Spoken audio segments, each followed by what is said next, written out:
YouTube, what is up? What is up? My name is Matt, and I'm here to take you through my sports science Excel tutorial on how to make a monotony and strain calculator in Excel. So, as I always say, my YouTuber by me, for you, the people, I want to make what you want to see next, but I can only do that if you comment below. If you like what I'm putting out there, my content, don't forget to give it a like. And if you want to stay up to date with my content as well, please subscribe. And as always, if you have a friend, buddy, colleague that you think would enjoy my videos, would get something out of them, some value, please share it with them as well. Let's get it going. So, first and foremost, two disclaimers about this video. First, kind of sports science philosophy, if you will, is that all metrics, variables, parameters, whatever you want to call them, that you collect, look at, analyze, whatever, you have to understand the what, the why, and the what. So you have to understand the what it is, kind of at its core, how it's calculated, what it means. You have to understand why you're collecting it and kind of what it means for you, and then what you're going to do with it. So monotony in Excel, the calculation, the formula of it is the average daily load over a week divided by the standard deviation of it. So it's basically a reflection of the variability or lack thereof in training load placed on a daily basis, or daily stress load, synonymous in this case, at least for me. And in this case, SRPE load. And then strain is total load for that week times monotony, because as we know, absolute load isn't all the same. There's a lot of different factors. So we can look at total load for the week, but if a week was more monotonous, then the load should be more. So strain is just a weighted load, like I said. And with all of these metrics, variables, whatever, you have to understand what they mean for your team. So in the literature, we know what monotony means and how it's calculated, but let's say 1.8 to 2.0 is high monotony in the literature, and 1.2 and lower-ish is considered low monotony. So you want to stay kind of within that range. But in the literature, those values for monotony are calculated for those teams, those sports, that season, that point in the season, whether it's off-season, preseason, whatever. And those people in the literature aren't your teams. One of my sports science jokes is that the sport I work with is understudied, the university I work with is understudied, and the sport team at the university I work with is understudied. So with all of your sports science stuff, you definitely have to have an idea or a ballpark, kind of what is generally known, accepted, understood about whatever variable it is, but you definitely need an observation period. So you have to observe, let's say 4 weeks-ish, give or take, to understand kind of what those numbers are going to look like for your team at that point in time. And it also goes back to the why. So if you're collecting this data and looking at the monotony and the strain and the daily loads just to look at it, not do anything with it, that's a waste of your time and your athlete's time. But you also have to understand what it means for your team first. And this is just a tool in your toolbox. I'm not going to say that if you use this style of Excel sheet to calculate these variables, it's going to flip everything upside down, going to have you start winning and championships and all that stuff. No, it's just a tool in the toolbox. It's all about what you do with it. This is just helping you kind of get those numbers. So you have to understand what monotony and strain is, which this video is just for Excel. I can make one later about that. You have to understand why you're doing it.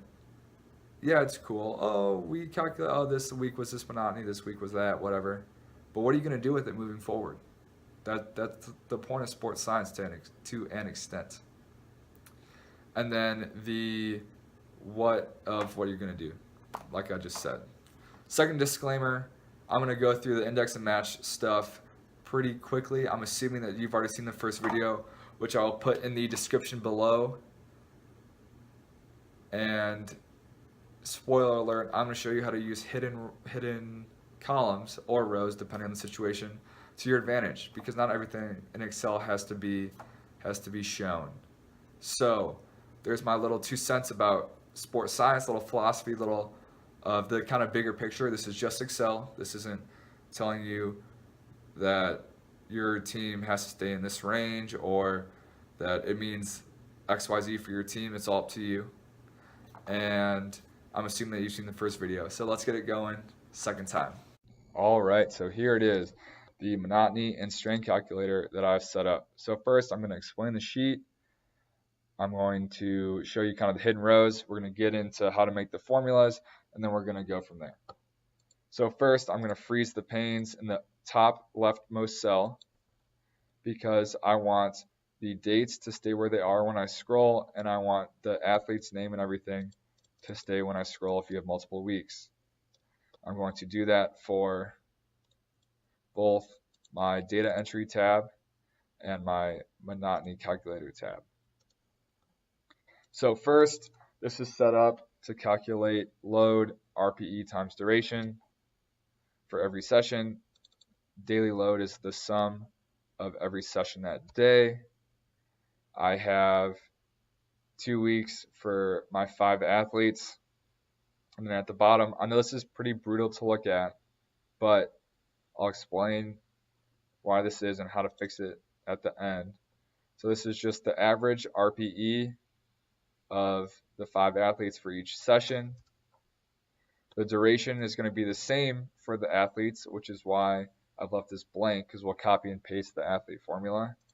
And then this is just those two multiplied. So I'll go through the data. So S&C is weights, practice, games, and then we have the durations right here.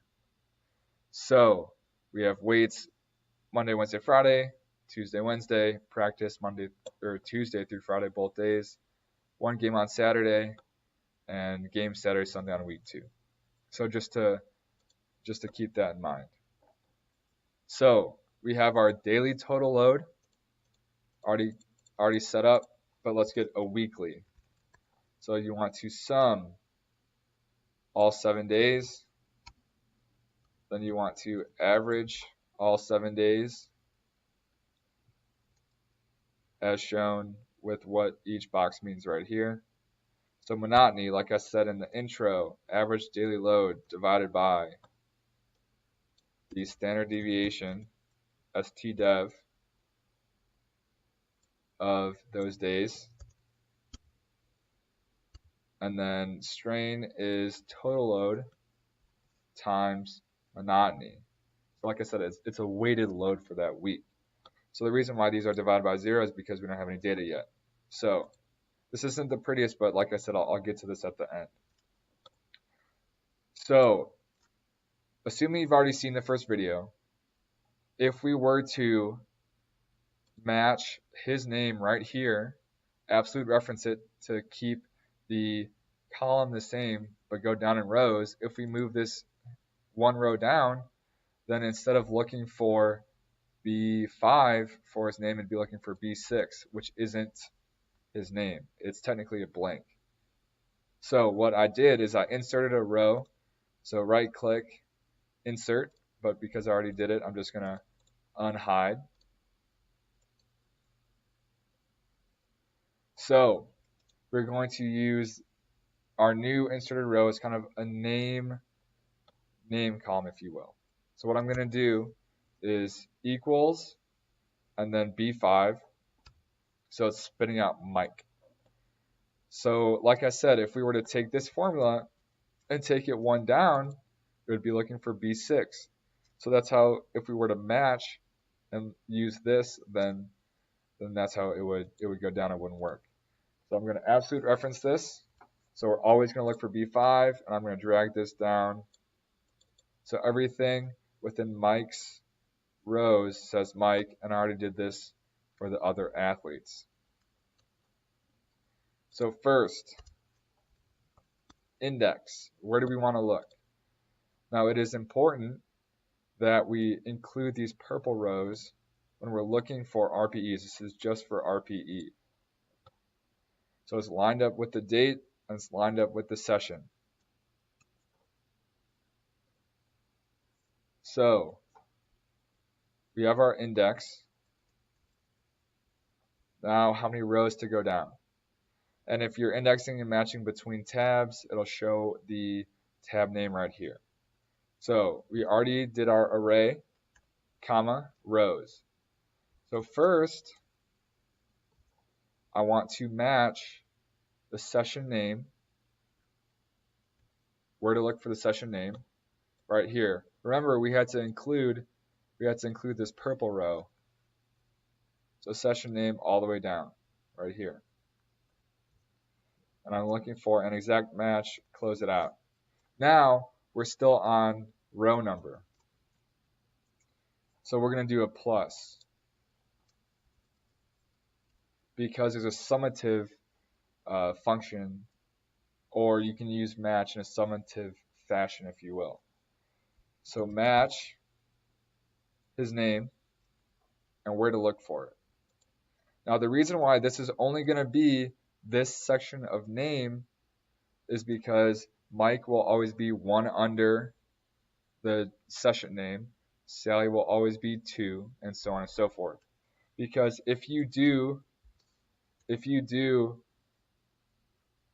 to look for the name all the way right here, it'll always look for the first Mike. But how this is set up, just to explain it, so match S&C of everything. So it'll spit back a 1. Plus match his name of here through here. So it'll spit back a 1. So 1 plus 1 equals 2. And for Mike, for S&C, we want the second row down, because remember, our index starts on the purple row. Comma. Match. Now, easy one right here. Look for the date. Where to look for the date. Exact match, close, close. Now we have to do our absolute references. So what's nice about Excel is that it'll almost always be an absolute reference if it's not, or a double reference if it's not in color. So blue is the session name. We want the column to stay the same, row to change, where we're looking for it, stay the same. His name, same thing, row stay the same. Flying through pretty quick, but you should have seen the first video. And then now for the date, because it's purple, I want the columns to change, but not the row. Look for it in the same spot. So now we can drag this across for the week. And like I said, they lifted Monday, Wednesday, Friday, and zeros means that they didn't do anything that day. And if we take this and we copy and paste it, now notice how it's now looking for practice, and it's now looking for his name here. So if we don't have this hidden name column, it would be looking for B8, and B8 isn't a thing. Mike is associated only with B5. So we can take this and do it for the games. So like I said, they only had 1 game that week. So bear with me. I know the zeros are kind of ugly. I know the errors are kind of ugly, but I'll explain that at the end. So now for duration. So index. I want to look for it right here. Now the reason why this isn't starting with the purple row is because we're not looking for session plus name. We're just looking for session.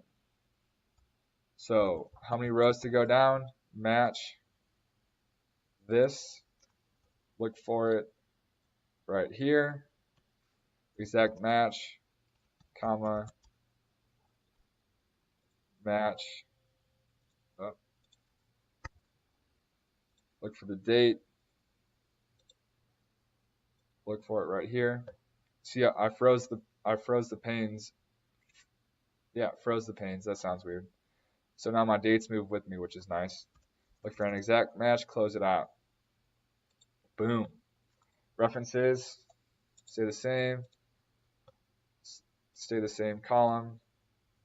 Stay the same row. So now we can drag this across to get the durations of every session. Copy and paste, and look, everything lines up. there is RPEs and durations coinciding and zeros coincide. And then for this, monotony, I like to go 3 sig figs, average daily load, 1, and strain, 0. Okay, so now the beauty of this all is that I can copy and paste this for next week, and it'll work.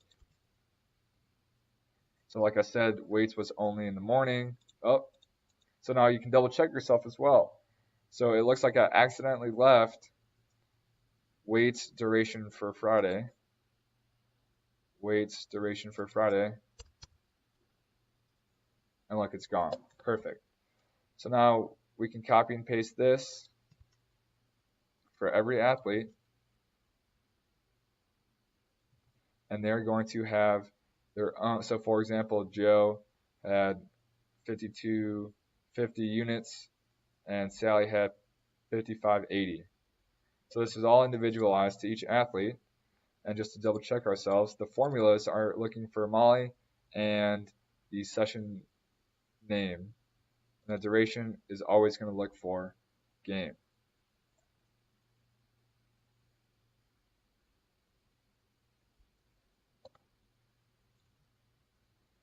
Let me copy and paste that for everyone. Format really quick. Of course, you can't plan for all this stuff until you start recording, right?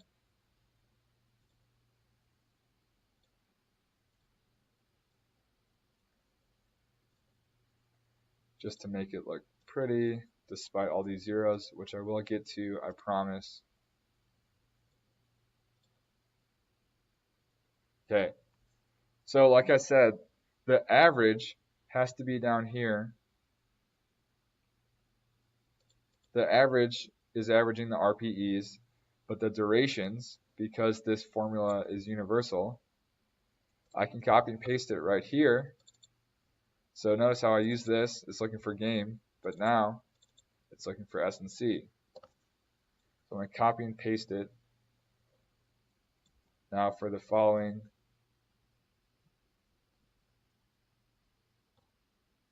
sessions.